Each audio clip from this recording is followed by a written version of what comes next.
Ny Cst Razaka Robert ihany koa moa vao dia nilaza fa ilaina ny fampihavanana ny mpanao politika mialohan'izay fifidianana izay. Zava-dehibe amin'ny fampihavam-pirenena araka ny nambaran'ny Cst Robert Razaka, ny fanapahan-kevitry ny filoha Marc Ravalomanana sy ny filoham-pirenena Andry Rajoelina tsy hilatsaka amin'ny fifidianana filoham-pirenena.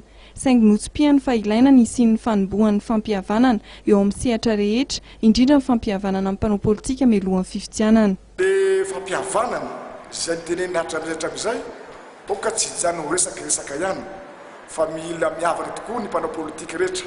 Ary amin'izao fotoana izao aza resahina ny réconciliation politique, resahina ny réconciliation historique, ary resahina koa ny réconciliation économique.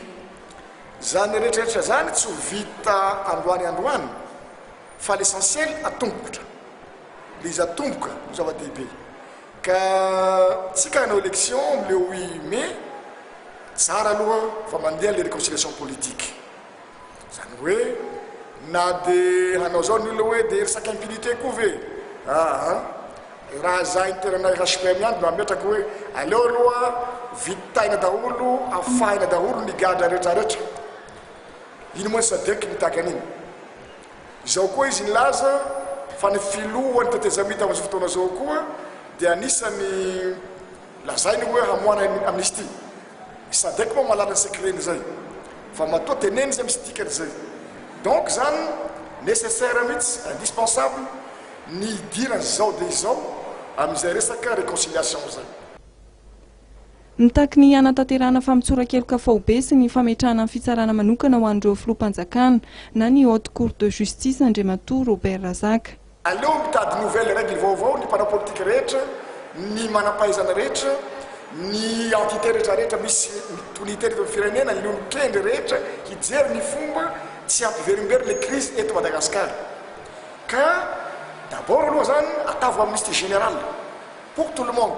Izy io mananampo fa président tetezamita koa ka mbola isy amnistie, mbola mitady amnistie koa satria nahita gazety ato amin'ny fakomaly misy niteny namana niteny hoe zay ane karanao fitoriana koa ho azy. Dika zay zany izy rehefa tsy ho fitoriana ndray koa dia hoenjehina ndray koa. Ary io zavatra andraikiray mila hosahintsika eto amin'ny firenena, zavatra mbola banga eto le tsy fampiaratsika le haute cour de justice io. Le haute cour de justice mipetraka anaty lanam-panorenana. Hatram'izao le olona tokony tsara anatin'izy haute cour de justice zay mbola tsy hisy nandalo teo. Vomaika ny zavatra mahagaga ny tribunal de première instance zay sy tokony hitsara olona, hitsara le olona no hitsara azy. De farany kian'ny olona. Ireo mpitsara koa nefa olo nianatra le fitsara nianatra le lalàna nianarana, tokony fatany tsara fa tsy manam-pahefana hitsara ireo olona reo. Ohatra zany ireo président république rehetrarehetra reo. Tsarainy tao président Tsiraka, tsarainy tao Pirot Jamarofely, Tanteranarivo, tsarainy tao président Ravalomanana. Dika zay koa ny manaraka ndray koa mbola tsy haute cour de justice ndray koa ny tsarany olo manaraka mbola le première instance. Zany rehetrarehetra zany zavatra tokony halamina eto amin'ity tandrazantsika teto zany mba tsy hiveriverena le crise zany. Ny HPM dia anisan'ny mandray anjara mavitrika ao anatin'ny GEC izay miantso ny tokony andraisan'ny FFKM amin'ny fampihavana-pirenena.